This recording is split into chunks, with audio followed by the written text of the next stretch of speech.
For the Squamish Chief, this is the Squamish Sound. I'm Keely Bartlett. And I'm Stephen Chua. This is the 21st episode of our weekly podcast. You'll hear the story behind the story as we take you into the newsroom. We'll talk about what did and didn't get into the newspaper this week. On the show today, we're covering a public hearing on the future of the business park. The school district has voted on kindergarten ages and vaccination records. So, first off, we're going to be talking about a recent public hearing that was just held this week. It was on the future of the business park, also known as the industrial park, and that little bit of wordplay for the name is actually pretty indicative of how this topic is going to shape up. A lot of people are trying to figure out what should be in the business park. Should it be industry or should it be commercial enterprises? Mm-hmm. And the background to this is that the district staff have identified that there is a danger, according to them, that there's going to be a lot of industrial flight from Squamish because there simply just isn't enough space for them anymore. Mm-hmm. Ever since way back when they opened up the industrial park to more commercial type activities, a lot of commercial type businesses like restaurants and gyms and things that you wouldn't really associate with heavy industry have moved in. Mm-hmm. And as a result, rent has been driven up. There have been the imposition of a lot of safety regulations that have proven to be quite costly for traditional industry. And as a result, staff are quite worried that there may not be future places for, let's say, an auto shop to set up shop mm-hmm. and, for people to go and get their cars fixed. So they proposed putting a temporary stop on this so they can kind of figure out what to do in the long run. But this is kind of a, hold on, let's stop for a moment, mm-hmm. and then after that, figure out a new plan. Right, so a temporary stop on the commercial businesses coming in, like restaurants, exactly, and more gyms and that kind of thing. Exactly. So they want to put a temporary break on it. That's the intent, at least, until they can figure out a better way to perhaps manage it or to zone it or to place things. And that was the subject of this public hearing that came up. Mm-hmm. And even though a lot of people understood that it was a temporary measure, a lot of them were quite hesitant and expressed either caution or outright opposition to the measure. Right. And you said that there were quite a few people who had actually come to this public hearing. Exactly. So normally municipal hall meetings are fairly dead. It is often just me. But in this case, there was a whole showing. All the seats, maybe not literally all the seats, but just about all the seats were filled with people who were participating in the public hearing. It was full to the point that, there were some people standing out in the hallway. So this was a fairly decent showing. These were almost invariably people who either had a business or were associated with businesses in the park, like let's say the Chamber of Commerce or something like that. Mm-hmm. And what we're going to do is we're going to play some of the comments, and then you guys can see for yourself what a lot of these folks had to say. Kirby Brown, and I'm as the chair of Tourism Squamish. I'm here to represent Tourism Squamish. I guess what we're asking for is to be able to participate more fulsomely in this moving forward, and that instead of constraining current businesses, that this be given postponement until we can engage our community of members more fully and understand what all the issues are. My name is Jeff Oldenburg, and I'm here representing A-Frame Brewing Company on Queensway, and I'm also an active member of the Squamish Craft Beverage Association. So many of the businesses that are in this light industrial zone already support our community, employ many people, and our growth is imminent, our expansion is imminent, and how would these changes in the bylaw prevent us from doing that? Kathleen Vandery, I'm here representing North Yard Cider Co. Our concern with the proposed amendment to the bylaw is for growth. So thankfully, we're all concerned about growth already. So although we'd be grandfathered in with our existing use, we're worried if we do need to expand and move, what's that going to mean for the business model? Roger Hans. I'm a director of the Squamish Chamber of Commerce, and I'm here tonight to express the views of our organization. Feedback from members is largely supportive of preserving land for industrial uses, but there is caution around measures that may prevent growth of existing businesses. Businesses who generate employment, who provide services and amenities for both residents and tourists, and who help position Squamish as a great place to live, work, visit, and invest. Lack of alternative locations is a key concern. We recognize the challenges around parking, lack of land, and the need to support retail in downtown Squamish, but some businesses need large space and viable options to grow. My name is Lauren Watson. I am one of the owners of the climbing gym. How are you supporting the businesses that are already in these spaces if you're changing the zoning? If it's going to be covered, if you're looking for a different industry there, is it because you don't want the industry that's already there? How does it work? And yeah, there you have it. As you can tell, a lot of people were not terribly excited about this idea, but there was one person who I thought was really interesting.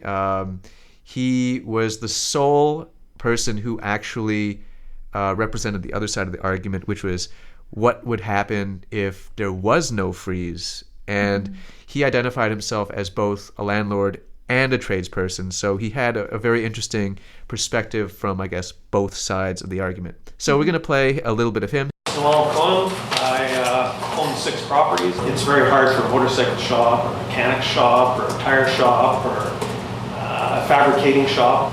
It's not affordable.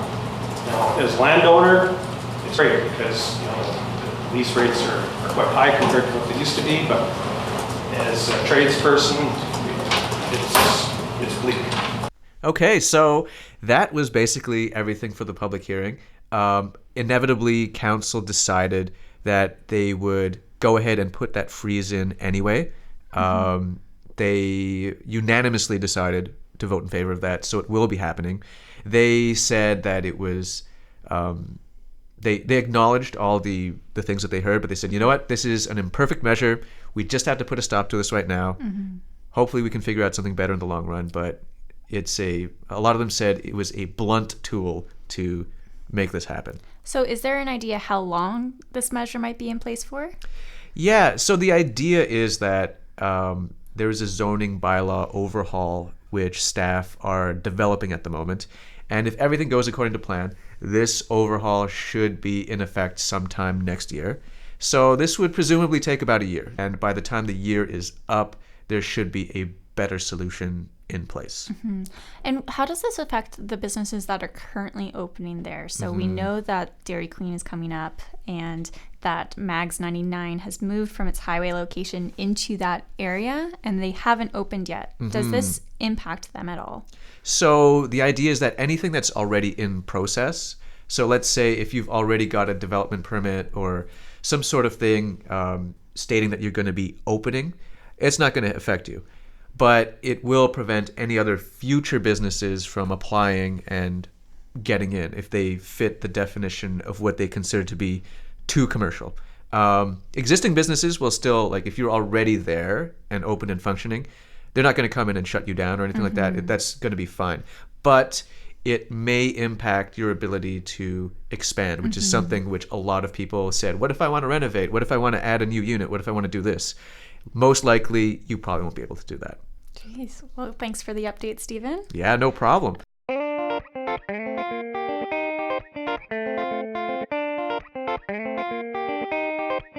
So now we can move over to another meeting that we attended last week, was the school board meeting.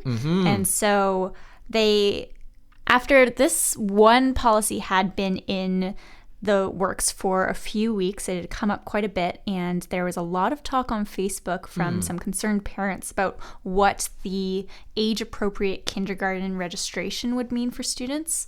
So the school board last week decided to go ahead and pass the amended policy that is virtually similar to what has always been in practice, but they added some clarification to what the conversations between parents or guardians and the principal would look like. So this meaningful consultation process was what a lot of parents had some confusion about how those would go through.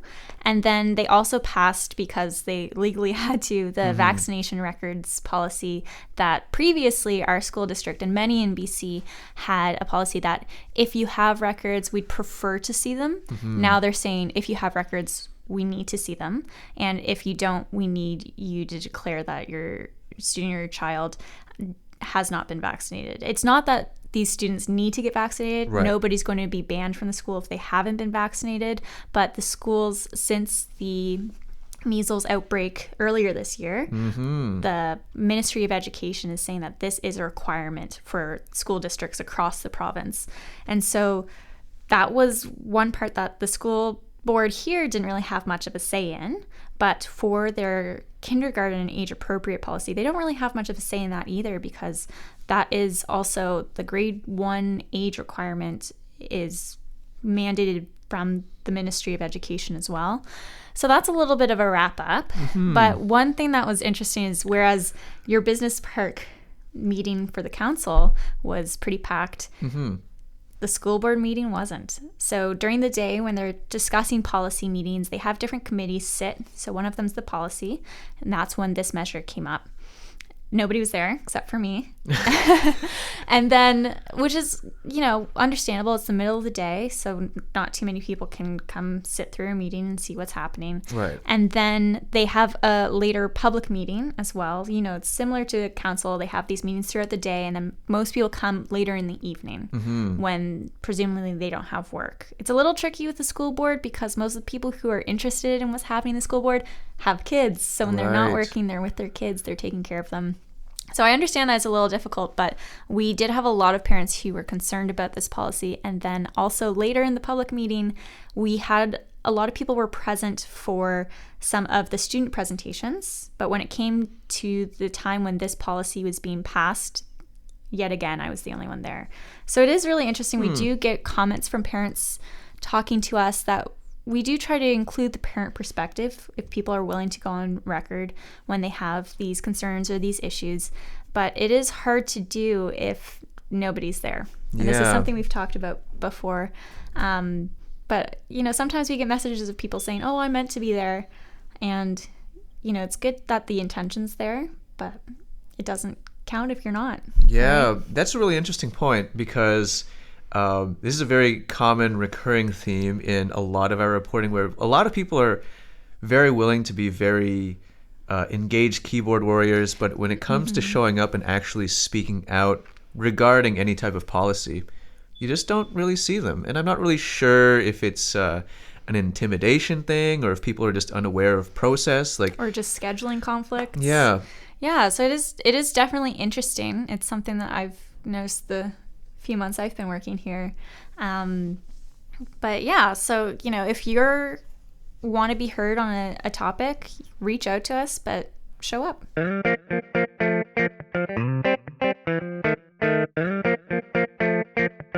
We're going to go over to our editor, Jennifer Thuncher, now, where she's going to present to us her choice of the week.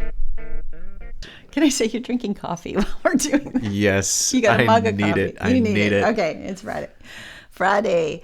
All right, so this week, I just want to do a shout out to two people who died this week. So Bernie McCormick, he was the fellow we featured last summer when the wing in the ditch was discovered. And we went on that mystery tour trying to find out what happened with that T-33 plane. Bernie McCormick was actually in the back seat when that 1957 crash occurred. Jeez, history. And so he survived, but died this past week. A funny story is the last time I talked to Bernie was after I published a story about him, and he wrote me to say that story was wrong. And so, so I contacted him. Of course, that makes our stomachs drop. And it turned out the story wasn't wrong. It was just that, as we often do, we have to dumb it down. He's a smart guy who flew for many, many years and so wanted sort of more details. He was a detail guy, super smart. And so we had a good back and forth, and he will surely be missed. It was he was older, of course, in his 80s, but it was a sudden death. And so his contribution to not only aviation, but of course our paper, will be missed. And the second one was Monique Napier. She was a local mom, and she battled cancer at least 3 times. We had her in our paper in 2015 and then 2016. She, after her first bout where she was in remission, she was doing the cancer rides for others who had gone through the same thing. So she was a really generous, kind person. And then she battled it again in 2016 and had a fundraiser, and we wrote about her then. She had a beautiful fundraiser at the Heritage Park Tea House at the time. Lovely lady, and it's so sad to see her go and leave behind her family. She'll be greatly missed in the community. So just wanted to note that. The Squamish Sound is brought to you by the Squamish Chief. The music for this episode was produced by Stephen Chua, cover photo by Clayton Matthews. Have a story tip? Give us a call at 604-892-9161. Send an email to news@squamishchief.com. You can read these stories and more online at squamishchief.com, the newspaper, and have the news delivered to your door every week.